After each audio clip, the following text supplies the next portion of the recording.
Hi everyone, welcome to another episode of Outgrow's Marketer of the Month. I'm your host, Dr. Saksham Sharda. I'm the creative director at outgrow.co. And for this month, we're going to interview Tod Sacerdoti, who is the CEO of Pipedream. Thanks for joining us, Tod. Thanks for having me. So, Tod, we're going to start with a rapid fire round just to break the ice. You get 3 passes. In case you don't want to answer the question, you can just say pass, but try to keep your answers to one word or one sentence only, okay? Okay. All right, so the first one, at what age do you want to retire? Never. How long does it take you to get ready in the mornings? About 30 minutes. Most embarrassing moment of your life? I'll pass on that one. Favorite color? Blue. What time of day are you most inspired? 11 p.m. How many hours of sleep can you survive on? 5. Fill in the blank. An upcoming marketing trend is blank. I'll pass on that one. The city in which the best kiss of your life happened. San Francisco for sure. Pick one, Mark Zuckerberg or Jack Dorsey. Jack Dorsey. The biggest mistake of your career. Not working at Facebook. How do you relax? Sports. How many cups of coffee do you drink per day? 0 to 1. A habit of yours that you hate. Competitiveness. The most valuable skill you've learned in life. Competitiveness. And the last question is your favorite Netflix show. I'm going with Narcos at the moment. Okay. All right. Well, that was the end of the rapid fire round. Now we're going to go on to the long form questions, and these you can answer as long and lengthily as you like. And the first one is, you've talked about how important networking is. So, in your opinion, how can one identify ways to develop long-term effective relationships? And should relationships, in your opinion, be completely transactional? The answer to the last part is definitively no. I've talked actually on other podcasts a lot about building long-term relationships, and I think being non-transactional is probably the most, core element of sort of seeking those out and being successful at them. I'll give you an example actually, because it's very top of mind. In the last, few weeks or so, I've been just getting bombarded with sales emails to myself as a CEO of Pipedream, typically from companies that we're already working with. You could argue that we already have existing, maybe near term or recent term relationships. Mm-hmm. And I'm astounded how often that the relationships are approached in essentially a purely transactional way.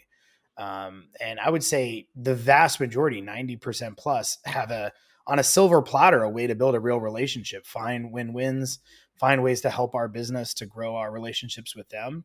And yet, the easy path, the simple thing to do is just make it entirely transactional, ask for money and, focus elsewhere if it's not an easy win. And that never drives, long-term value in effective relationships.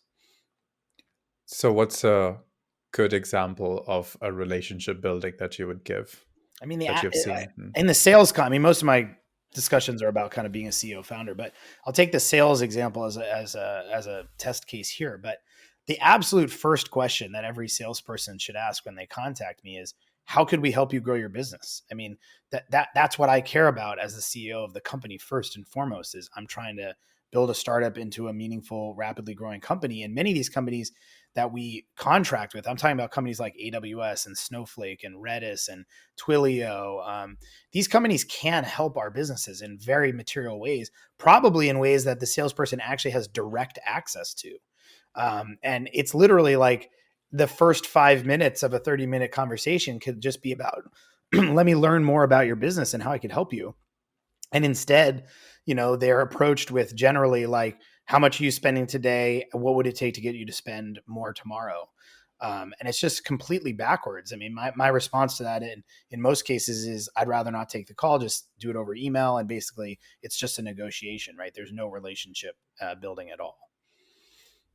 And so, what kind of employing or recruitment techniques should one employ in order to get the right people? So we hear startup founders say compared to recruiting, fundraising was easy. What are the ways startups can hire the best talent for this kind of, relationship building and growth? Yeah, I mean, anyone who says fundraising was easy was probably being interviewed in 2021, not 2022. Fundraising isn't as easy as it has been recently. But that all said, I think it is fair to say that raising money is still far easier than it's been historically.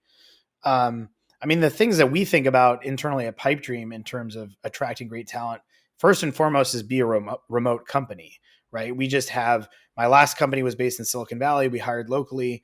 I now run a fully remote company. We hire across the entire country, and just having a much larger pool of candidates is a great place to start. Secondly, I talk about running downhill, like build a product that people want to work for. The last company I ran was an ad tech company, and convincing like top tier developers to spend, all of their time and energy on making ads more effective was a hard sell. Right. And, I now work for a company that builds products for other developers. Like many developers love the idea of working for a company that builds product for them and their peers. And by the way, it doesn't have to be developer tools specifically. I'm just saying like, what product you're building does materially matter in your ability to recruit, great people. And then I'd say the last thing, which I think is most in people's founders' control, which is make working at your company the best part of a job at your company. At my last company, I used to always share, we were at 400 employees and we were hiring, tens of people a month. And I would do these cocktail, hours with people who had recently joined the company. And they would always tell me, I would ask them like, why did you join? And I was always waiting for them to say, oh, the CEO is a visionary, or, the company is so differentiated and it's going to do well. And that was never the answer. Like the answer was interviewing at this company made me realize I would love working there. Right. That's completely in the control of the founder and CEO and the team, which is like when someone's making a judgment of what it's like to work there, the best data they have is what it was like to interview there. Right. And if your interview process sucks, right, it probably sucks to work there. I mean, that's just the facts. So those are at least the things that are top of mind for me, at least in terms of attracting great talent today. And so, for those of the listeners who don't know what Pipedream does, could you explain in a sentence or two what Pipedream does? Yeah, Pipedream is an integration platform for developers that lets developers quickly build workflows connecting about 1,000 SaaS apps, primarily on the web. A lot of people call it a Zapier for developers, is a shorthand if you want a Hollywood analogy. So, so this is like a Zapier for, you're saying, developers. That is often how our product is described by our customers. Yes. And when did this term come along in your journey in Pipedream? At what point did this analogy start being applied? Um, I mean, I think Zapier is probably the most well-known integration platform. By no means is it the only, and it's definitely not a product targeted for technical users. But whenever there's a company that's a wild success, of which Zapier is, people often use it as like the cornerstone of their analogy. And many developers, I think, for a long time, have loved the abstractions that Zapier provided. They just didn't like that they would no longer have code level control of their workflows. So we often use the phrase code level control when you need it and no code when you don't. Whereas, Zapier and its 1,000 Zapier clones, are for knowledge workers, and it's a no code tool, full stop. So, how a business wins or loses is increasingly dependent nowadays on how well they connect to external party apps, devices, or services. So, what, in your opinion, is the future of APIs, and to what extent are they going to affect the way business is done in these times?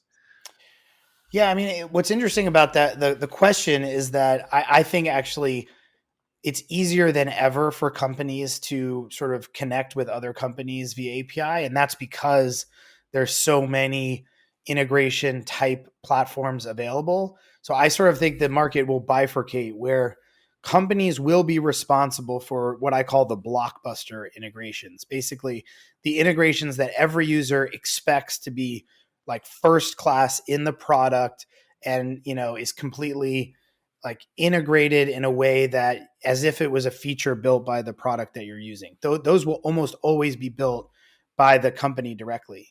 The second category, really, which is the majority of the other integrations, historically, those would have to be built by a product.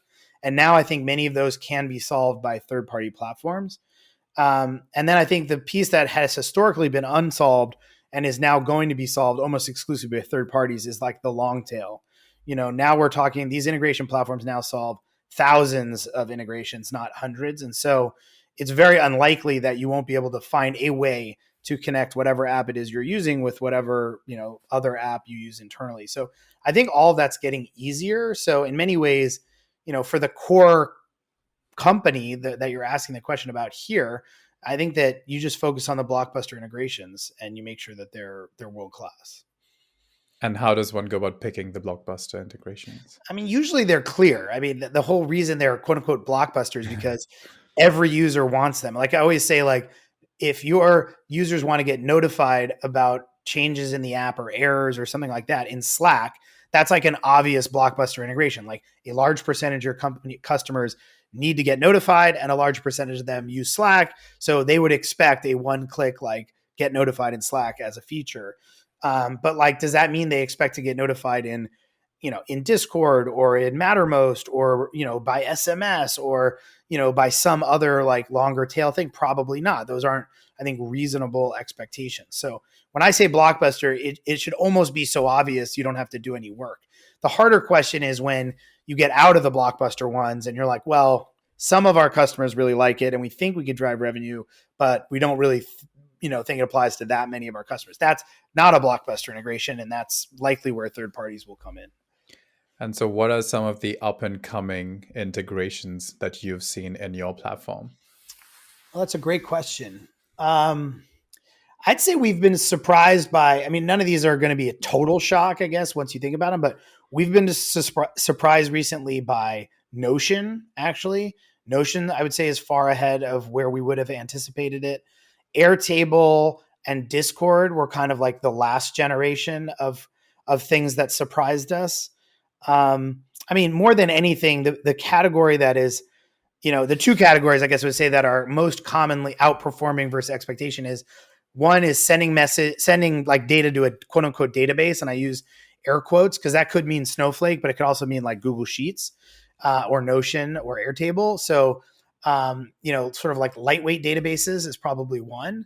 And then the second is sending data into notification messaging apps, many of which I already mentioned. So those two categories are probably the most outperforming on a relative basis. And do you think that do you inform these particular companies that they're doing better on your platform, or do they get to know automatically, or does their behavior change once they get to know that they're doing better on these Yeah, I mean, platforms? it's better, I guess, is all relative because, some of these products have like 10 million users, right? So if we have thousands or tens of thousands of users using it, it's significant to us. It's less significant to them. But I would say that we notice a very clear progression, which is as apps get used more on our platform, those apps spend more time making sure that our integration into them is great. Not all of them do the work to do those integrations. Some of them do, but many of them will, sort of partner with and or kind of advise or support in the integration in any way they can. So it's sort of like the more relevant we are to their business, the more attention they spend on it. But we don't architect the business assuming that their participation is required. Like we're going to support Notion no matter what. If it's a mediocre integration, it's better than nothing. But we would like it to be as world class as possible. So you yourself worked in several businesses across, specific disciplines that may be common to each of the businesses that you've worked with. So what are some of the specific disciplines common to each of these businesses that you've worked with that create and deliver value in their particular fields? Yeah, I mean, maybe it's worth digging a little bit into the question, because in my mind, there are lots of loose similarities across different categories. But if I've learned anything from like being an investor, that it's almost the things that are anomalous in these companies are what makes companies most great. So if I'm always looking for the exact same playbook that I've seen work at other companies, I find that that will almost inevitably lead me to miss like the best opportunities. So I almost spend my time as an investor on the exact opposite, which is like, what is it about this business that is so different from anything I've ever seen before that makes it worthy of like spending the additional time and understanding? Because those are usually like the best outcomes. And I'll just give some simple examples. Like maybe they have a way of acquiring customers that's free and extremely scalable, but I've never seen any company succeed at doing so. Or maybe, the majority of their product is actually built by their community in a way that they just have engagement that's so far beyond, anything I had seen in any other company. Um, or maybe they're able to deliver their service in a way that's so much more cost effective than any other company I had seen. Those are the types of things that lead, I think, to the best investments, as opposed to, I like investing in companies that acquire their customers from search, and I've done 5 deals and I'm looking for 5 more. You can do well there, but I think it's very hard to find like the true outliers in that model, because likely there's 50 other people that are doing the exact same, sort of filtering of companies. So, based on your industry and investing experience, where do you think the future of SaaS is headed as a whole? Um, I mean, that's a pretty broad question. I guess I would start by saying that I couldn't be more bullish on B2B SaaS software than I am currently. So I know we had a huge run up over the last 5 years, and the last, let's call it, 6 to 9 months has been pretty brutal, and valuations have come down dramatically. Um, but I always share the sort of anecdote that, a few years ago, I'd probably only seen 100 or maybe 200, businesses like in detail. And now I'm probably in the, closer to 1,000 businesses in detail. And what I've learned is, at any time in any market, in any valuation, environment, like there are truly amazing B2B SaaS companies being built that have, you know, zero customer acquisition costs, 90+% margins, are growing at, 5x year over year. And these just businesses, oftentimes they're in like relatively small niches when they start, but there's just no way those businesses are not going to be significant over time. And so I guess if I would just summarize the future of SaaS, to me is just, there's going to be more B2B SaaS companies in every category than there are today. And they're going to be truly amazing businesses created in those niches. So I'm excited about what the future holds for SaaS. And so, some of these, could you give us an example of some of these B2B SaaS companies that are solving these niche problems? I mean, I would say at a high level, I hate when sort of investors like talk about their book Mhm. of companies they've invested, but I would say I'll just give you some example categories. So we invest a lot in data companies, and it's never, in the history of the internet, it's never been bigger and more profitable for companies to sell data. And so, and it's way cheaper today to build data companies than it's ever been because of all the cloud providers. So within the data category, there's lots of niches, right? There's data for, academia. There's data for marketing. There's machine learning models that use, data that's brought by the vendor. There's data being applied in every category. So that's one that we spend a lot of time on. I would say, secondly, the most exciting category right now is basically applied AI, which is, from a consumer standpoint, is being talked about in all these like image generation sites. But we're basically seeing it applied in almost every business category in which it would make sense. And so it's never been cheaper to build those companies. It's never been cheaper to deliver those services. So it could be anything from like writing marketing copy to, basically, figuring out fraud within the fintech companies, insurance book, let's say. So we see it applied AI probably more than any other category. And then lastly, I would just say that like within vertical SaaS, I mean, these are the classic niche category, which is like could be software for architects or software for dentists or software for like any vertical. There seems to be a continued kind of like endless stream of opportunity to provide automation within a specific vertical and get 50+% market share in those niches, and then eventually expand to adjacent categories than we've ever seen. So at a high level, those are three just broad areas where we're seeing great opportunities. And speaking of fintech companies, fintechs typically begin disrupting the market with ambitious goals, but quickly realize it would be difficult and expensive to attack the market directly. So, would you say that turning to partnerships with established players to benefit from their existing reputation, financial means, and customer basis is the best course of action in this situation?